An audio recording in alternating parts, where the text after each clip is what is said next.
Hello friends, I Kunal Nagpal would like to extend divine greetings of this lovely chilling evening to all of you. So, I would like to mention a quote, where there is a will, there is definitely the way. I repeat, where there is a will, there is the way.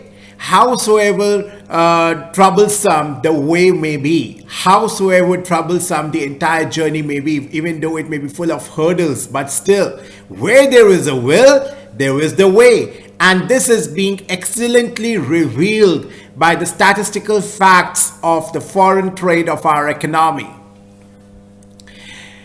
For instance, the countries which used to be at the lower ranks in terms of the foreign trade, that is, in terms of the exports, that is, the countries whom we used to export the goods, those countries are now gaining the top ranks in our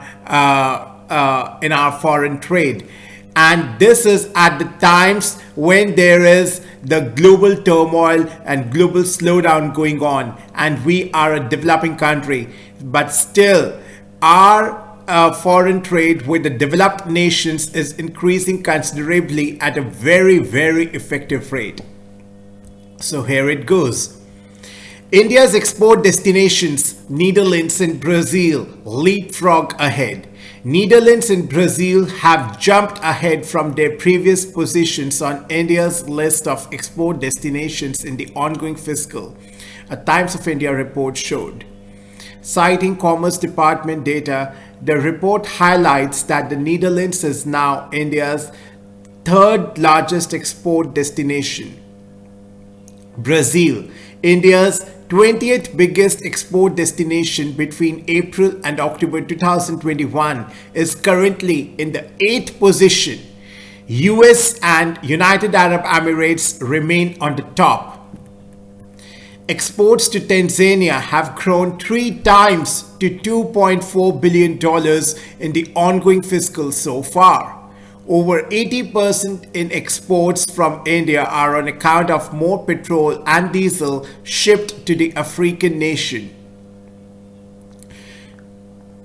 While total exports have risen 12.4% to over $263 billion, the oil product exports have soared around 70%.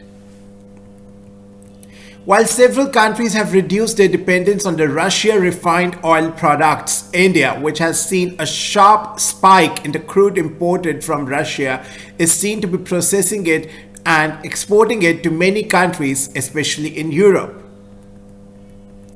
India's exports saw a marginal growth of 0.6% to around $32 billion in the month of November, according to the data released by the government. Exports of the country stood at $31.8 billion in the month of November last year.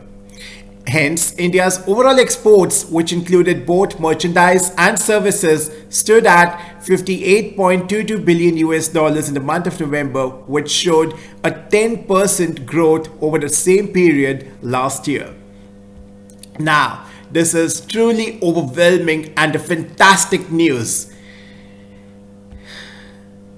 Now, we will discuss another news piece of information, that is the Sundar Pichai, who is the Google CEO, his visit to India. And he very well states that India is developing excellently in terms of the technological upgradation. And Google has signed various projects with the renowned companies of India, and also and this also includes the educational institutions like IIT, IISc, etc. So he says there is a need for responsible regulation of technology such that it balances the need for citizen safety with a legal framework that can drive innovation by the companies. Alphabet Inc. and Google Chief Executive Officer Mr. Sundar Pichai said, India has a leadership role to play in creating such frameworks, according to the technology leader who said his company is engaging constructively on it with India. Speaking at a company event in New Delhi on Monday, that is on 19 December 2022, Mr. Pichai termed this an important phase as India redraws its technology regulation framework. The draft Technology Personal Data Protection Bill and the draft Telecom Bill are currently open for the public consultation. The IT Ministry is also due to release a draft of the Digital India Act for public consultation, replacing the 22-year-old Information Technology Act of 2000 in the next few weeks. Mr. Pichai, who is on his first visit to the country after the pandemic, said it's important for the countries to think about how to best safeguard the citizens, be it privacy or security.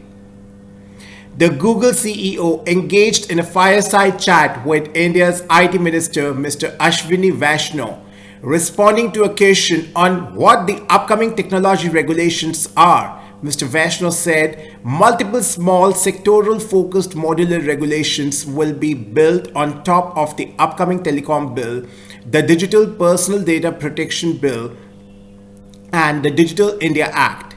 It's a very comprehensive outlook.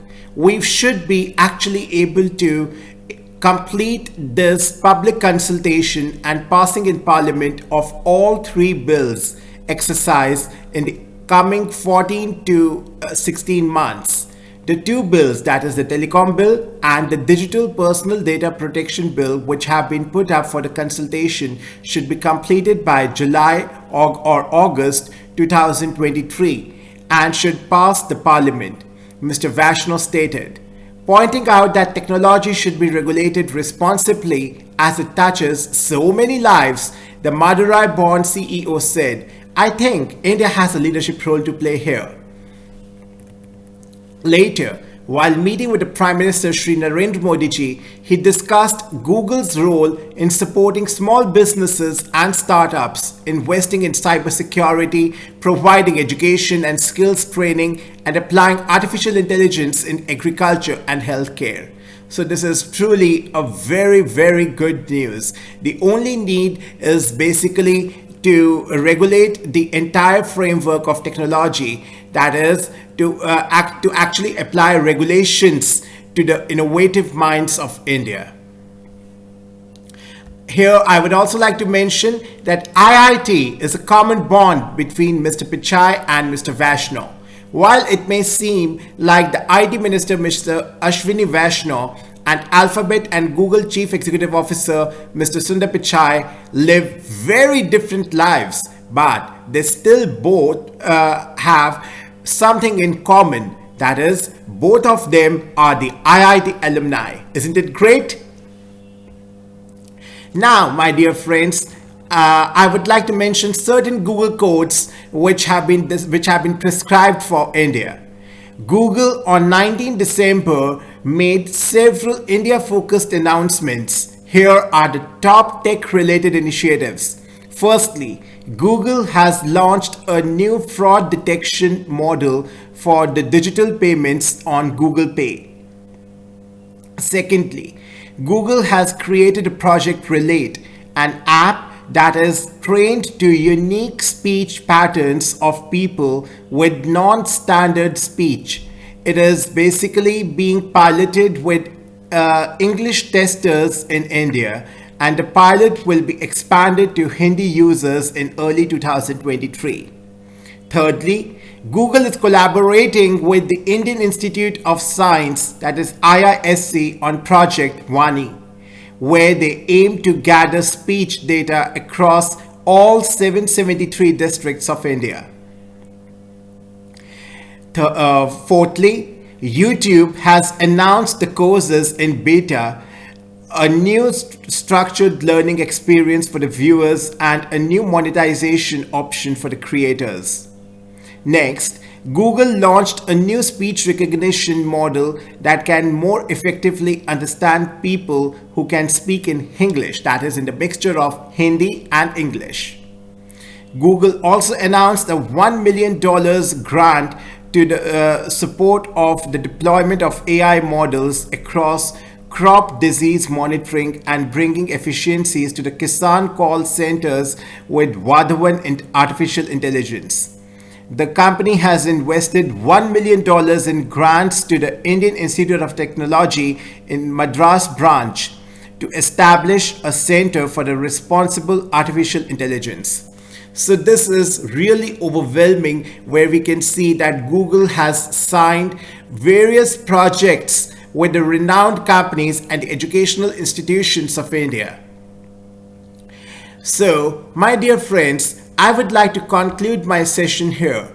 So, I believe that you have been able to gather great insights from this knowledgeable session, where we have basically learned that how the foreign trade of India is upgrading in terms of exports, which have risen considerably as revealed by the statistics of the recent month of November.